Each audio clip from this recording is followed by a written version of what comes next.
হার্টের কিছু প্রবলেম আছে যেটা নিয়ে আমাকে সবসময় আসলে একটা টেনশনের মধ্যে থাকতে হয়।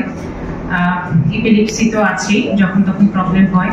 ওর চোখের নার্ভটা ড্যামেজ, যার কারণে ও দেখতে পায় না।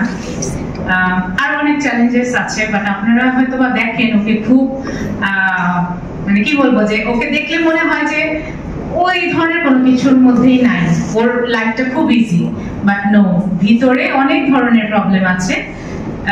ও আসলে আমার মতোই, আমি যেরকম আমার যে চ্যালেঞ্জ, আমার যে নিজের ক্লান্তি, আমার যে স্ট্রাগল, এগুলিকে না আমি আসলে কখনো সামনে আনি না।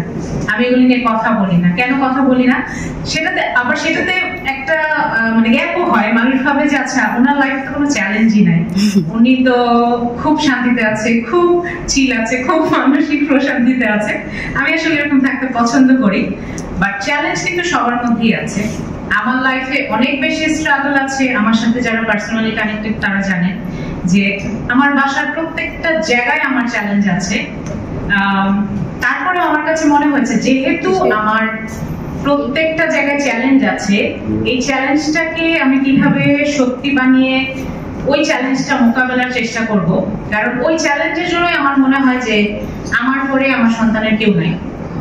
আমার বাবা মা যখন থাকবেন না, আমার বাবা মা অসুস্থ, তারপরে এখন আমি মা অসুস্থ, তারপরে মার কাছে বাসায় রেখে আমি আসলে সারাদিন এত দৌড়াই, ওই স্কুলে সময় দেয়, কিন্তু তারপরে কিন্তু আসলে আমার পরে কিন্তু ওর কেউ নাই। তো সেই জায়গাটা থেকে চিন্তা আসে, আচ্ছা আমার যখন করতে হবে, আমি একা ওর কথাই কেন ভাববো? এরকম অনেক মা আছেন যাদের ওই মায়ের পরে ওই সন্তানের আর কেউ নাই।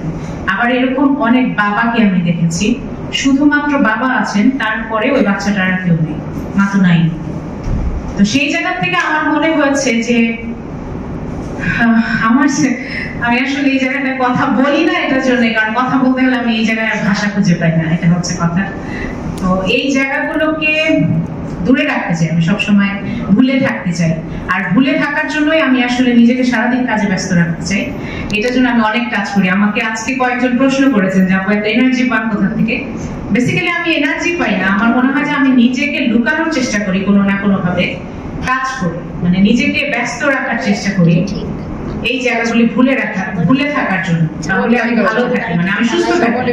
বাট আমার হাতে যখন কাজ থাকে না, তখন আমি অসুস্থ হয়ে যাই। এটা আমার কাছে বেস্ট অপশন মনে হয় নিজেকে সুস্থ রাখার জন্য, ব্যস্ত থাকা। এবং ব্যস্ত তো অবশ্যই অকাজে থাকবো না, এই কাজের মাধ্যমে আমার সন্তানের মতো আরো 10টা সন্তানের উপকার হবে, সেই কাজই আমরা করতে চাই। তো এটার জন্যই আমার কাজ করা, এই জায়গা থেকে এনার্জি গুলো পাই।